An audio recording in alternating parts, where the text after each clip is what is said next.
Makadii zvenyu vana veZimbabwe kusangana zvakare naMbuya Mafu.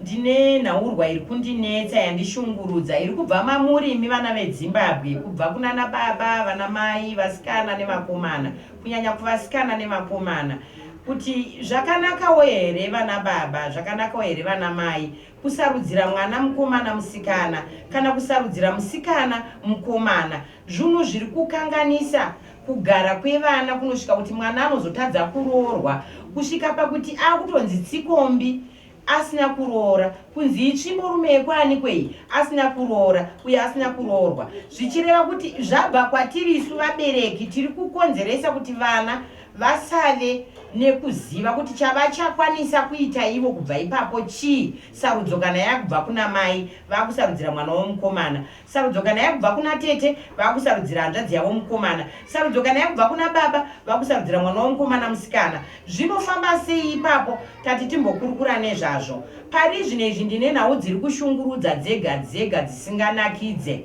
kuti mwana musikana akaroorwa muna Dhisemba, aroorwa muna Dhisemba kudaro mai vemunhu vari kuti handidi muroora akadai akadzidza, iwe mwana wangu hauna kudzidza, saka ukwanisi kuroora mukadzi akadzidza iwe usina kudzidza, unogara uchitsvinyirwa uchidzvanyirirwa, iye achiti une mari iwe usina mari, iye achikuti iwe une mari unogona kunditonga nekuti une mari. Saka ipapo pari kutora kutambudza zvikuru, kushungurudza kuti vanhu vakatochata vatopinda mumba mavo, asi dambudziko rapo ravaita vamwene havasi kuda muroora, zvoita atezvara havasi kuda muroora wavo.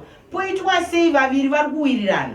Vaviri vakadanana zvoreva here kuti mukadzi wongowirirana nemurume wake chete zvoupenyu hwavo hwese asina vamwe vanhu vanowirirana navo vemumhuri yekumurume? Zvakaoma sei kudaro? Toreva here kuti murume kana akanga aroora mukadzi waari kudai asingadiwi kumhuri kwake, zvakuda kuti iye murume ndiye akungowirirana hama dzekumukadzi? Ipapo panofamba sei vanhu vaMwari? Ngativei vanhu vanosapota vana. Chauya nemwana haugoni kumuvhimira, chauya nemwanasikana haugoni kumutsvagira, anozvitsvagira ega. But isusu ngatichivai masapotazi. Asi kana tiri masapotazi kudaro, ndiri kuti inini zviro kwazvo nyangwe munhu ukaroorwa nemurume asina ziso, isu vaoni vatambiri ngatitambirei zviripo, nokuti vanhu ava pavakaonana vaive vega. Sarudzo ndeyake ari kumuda akadaro. Maida kuti iye asina ziso aroorani akawanowa anomuda. Zvikadazve murume atori paucheya, ari kurarama ari paucheya, kutaura kuno izvozvi anoti mapamba anobvisirwa nemukadzi, kugezeswa mukadzi, kufambiswa mukadzi. Asi kutaura chokwadi, hama dzemurume hadzisi kuda mukadzi. Ari kubvisa mwana wenyu mapamba, ari kumufambisa paucheya, ari kumubvisa tsvina dzese zvadzo dzaanoita, imi muri kungoti hatisi kuda muroora. Pochiitwa sei ipapo? Kuda kuti mwana ari muucheya ochirega kuroora here? Kuda kuti uyo asiri muucheya ochirega kuroorwa here?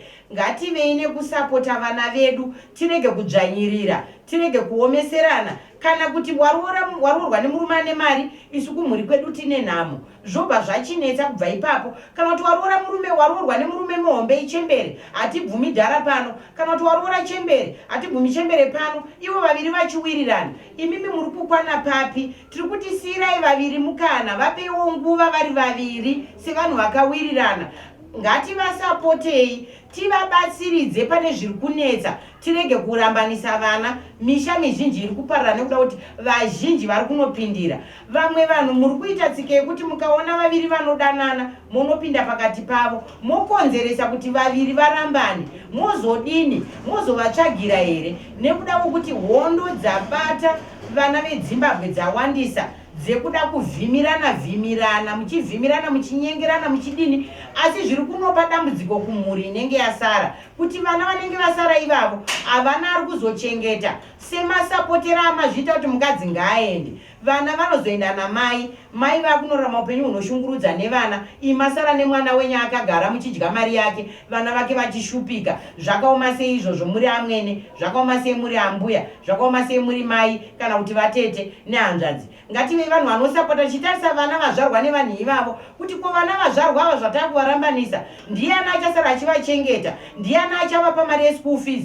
Ndiani achavaendesa kuchikoro? Achavatengera chikafu zvacho ndiani? Hapasisina ipapo. Tisaite hunhu hwakadaro kuti misha irambe ichingoparara, vana varamba vachingorambana, vana vanopedzisira vane zvirwere zvenyika ino zvamusingakwanisi kuzomupepa muchimubvisa manapukeni, muchizomuisazve napukeni racho zvene kubvisa manyoka. Zvinhu zvakaoma sei kupepa munhu anorwara uchiziva kuti hausi wakamupa chirwere, akamupa chirwere wacho mamuita kuti aende. Zviri nani vapepane vachionesana vega kuti zvinhu zvatakaita zvakaipa, uku vachikudza mhuri yavo. Imimi musapindire ipapo. Ndinotenda zvangu vana veZimbabwe, sarai mune zvakanaka muchipepana. Kune avo vari kupepwa, chengetedzai vari kukupepai. Kune avo vari kupepa, chengetedzai vamuri kupepa. Kune avo vari kuti isusu hatibvumi muroora pano, iwe muroora shinga, ramba wakamira nemurume wako. Kune vari kuti hatibvumi mukuwasha pano, iwe musikana wakarwa nemurume, ramba wakamira chete paari. Vedzinza vachakudai chete, ndokupedza nhau ikoko. Rambai makabatana, munoti vanopinda sei, vachapedzira vakuzongokudai. Ndo mataurira ndoita sambuya, maite henyu vana veZimbabwe.